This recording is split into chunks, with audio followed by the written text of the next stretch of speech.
Hi, you guys. I'm going to give you the next step in the semi custom home building phase. So, this is my second video. And the next step for you is meeting with the builders. Once you have the house you like and you have all the structural options that you like picked out, you can then meet with the builder. The one thing you want to make sure of is that your realtor is with you at that time. At the time of this filming, we are still in COVID. When I started going through the home process, we were deep into COVID. So the rule was that only the people who were buying the home and your realtor could be there. So pay attention to those type of rules. Once you go there, the first thing I'm going to ask you is the home type that you want to buy.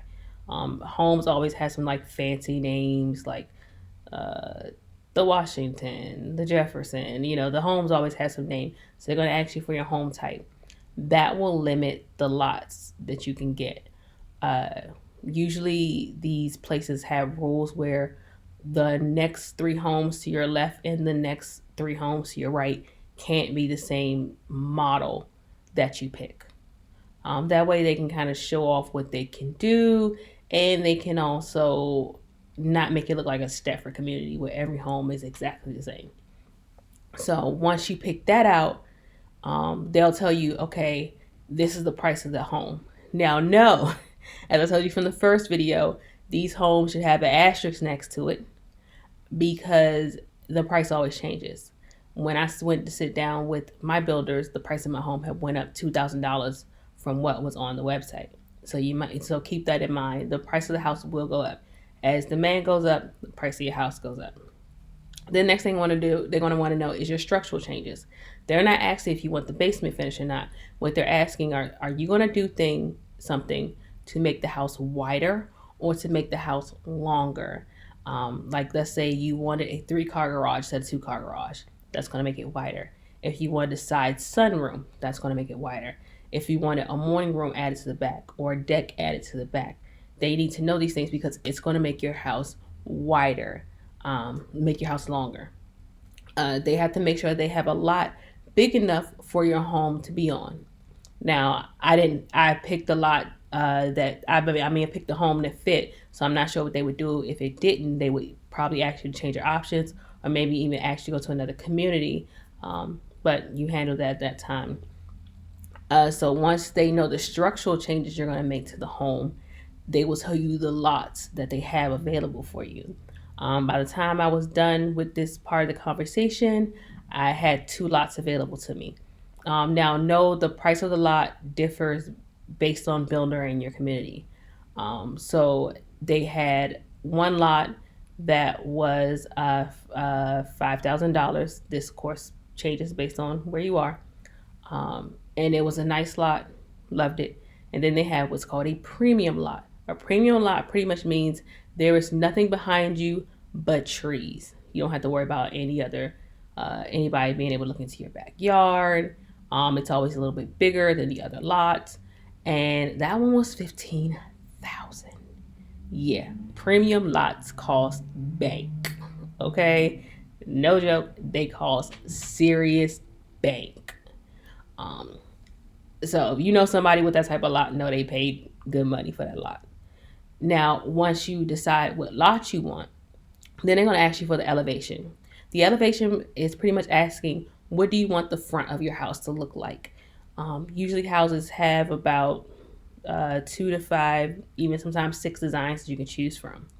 I really loved a certain elevation. I thought it was so gorgeous because it had that river rock look that everybody's going for now. And then when I told her, she was like, okay. And she flipped through her book and said, that elevation will cost you $10,000 extra. I said, you know what? Let's look at another elevation. I just decided that I would rather spend that money someplace else. And like the lot fee, you can't change. You can't change the fact that they changed the price of the home. Those were things I weren't in control of. But the front of the house, I could change that. So I told her that the next option that I like, and she was like, "Oh, that was standard." I was like, "Good, we're going with that one," because standard 95% of the time means free. Remember that. So Now that you have your elevation chose, your lot chose, they know what home you like. Now they want to know what changes you want to make to the inside of the house. So if you want a finished basement, know that um, it's never going to say finished basement because the entire for the bottom floor is a basement. They're going to break it up by room. And this happened when I looked at the model on the internet. You had an area that was called the rec room. You had another area called the den, and you had another area called the media room. Just for me to finish the rec room, that went to, so I have the price sheet up here. That was like 23 grand. Just the rec room. Now, mind you, the den and the media room is still unfinished. Those were their own separate charges. So you have to keep that in mind. That's why I told you that everything you check on that website is going to cost you money. Now I had to think to myself, if I'm in this house and I have absolutely zero construction skills, will I ever finish this basement on my own? And so the question was no, I wasn't. So it was worth it to have them do it. Another thing that I decided to do was to get a walkway, which is a stairway that leads from the basement out to the backyard. That's just great to have in case you're ever moving things and you're moving in furniture and you don't want somebody to go through your entire house, take them to the basement. They could just go downstairs. Or you have people over for like a cookout or just a friend's giving and you want to have them just go downstairs, take the stairway down to the basement instead of going up and through your house. It saves you a lot of time, saves you a lot of energy. Um, Another thing, box tray ceilings. A box tray ceiling, they're gorgeous, they're amazing to look at, but no, that is extra, and it's going to cost you anywhere from $1,000 to $2,000 depending on the home. But it's gorgeous. You love having them there. Um, Another thing, I added a morning room onto my home. Now the morning room, it made the top and the bottom of the house extend out because the morning room isn't sitting on columns. It's actually an extension of the basement. So that so pretty much it was like 20 grand, but you divided it among two, that's 10 grand a pop. So to me it was worth it. Now a couple things that I said no to that I wanted was I didn't get the media room.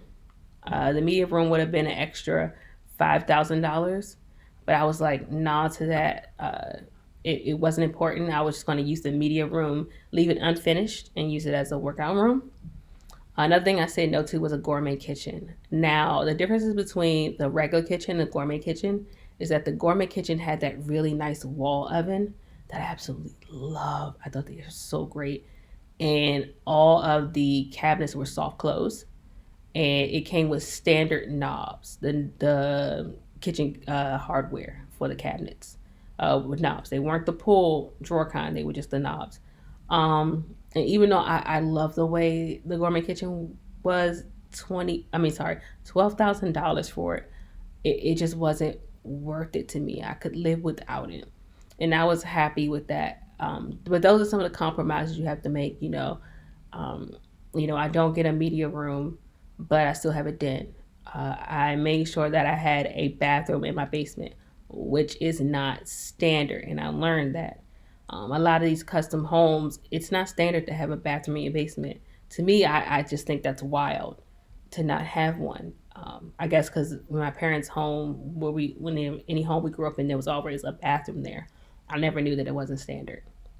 But I paid for that.